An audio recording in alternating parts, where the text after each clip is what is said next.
Welcome to Yamasatomi Journal Club. I'm Yamato, and today we're diving into a fascinating paper about post-stroke care transitions. This study explores how patients and caregivers navigate the challenging journey from hospital to home. What really caught my attention was how this research highlights the need for systemic improvements in healthcare support during this critical period. First, let me explain why this research matters. The transition period after a hospital discharge is complex and uncertain, especially for stroke survivors and their families. Ensuring a smooth transition isn't just helpful, it's essential for optimal recovery. But as this study shows, many gaps and challenges still exist. So, let's dive into the details. Dr. Satomi, could you explain how the researchers approached this question? What methods did they use to capture the experiences of patients and caregivers? Certainly, Yamato.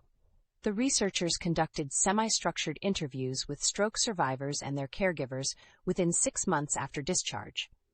They used reflexive thematic analysis, which allowed them to identify patterns and themes from personal stories. Think of it as a deep dive into the real-life challenges and preferences expressed by those going through this transition. That's insightful. It sounds like the study uncovered some key themes. Could you walk us through the main findings from these interviews? Of course, 4 major themes emerged from this research. The first theme is the need for tailored information. Patients and caregivers expressed a strong desire for specific, relevant information that's delivered at the right time and in a way they can understand. Many felt that during hospital discharge or early interactions, important information about managing recovery was either not provided or given at stressful times, making it hard to retain. The second theme is the lack of emotional support. Many caregivers felt overwhelmed due to inadequate mental health resources, leading to feelings of isolation and stress.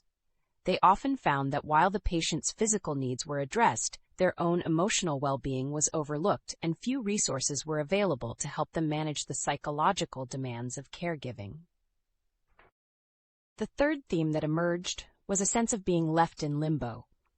This describes the fragmented care and lack of coordination that patients and caregivers encountered. Many felt unprepared for the transition and described being excluded from discharge planning or having to navigate complex care systems without clear guidance.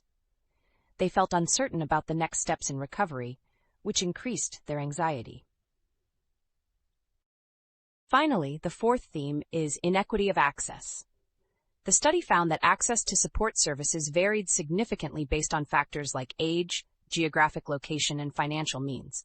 For example, patients over 65 were more likely to receive rehabilitation support, whereas younger patients often struggled to access the same level of care.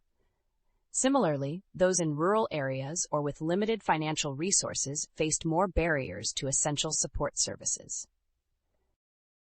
It seems like systemic barriers are a big part of the picture.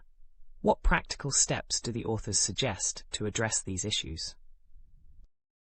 They propose a more cohesive support framework, which includes a dedicated coordinator role to streamline the transition process.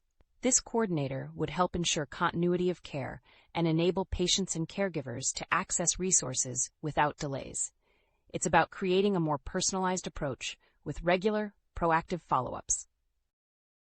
It's encouraging to think about how these insights might shape future support models.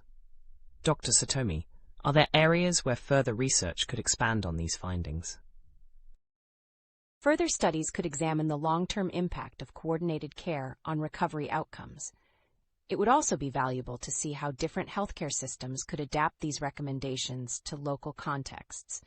And integrating patient feedback directly into policy changes would be a critical next step. Thank you, Dr. Satomi, for those insights.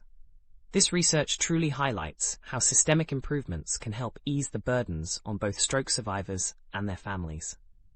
That wraps up our deep dive for today. Be sure to check out the full paper in Dr. Satomi BMC Neurology Dr. Satomi and join us next time on Yamasatomi Journal Club for more cutting-edge research discussions.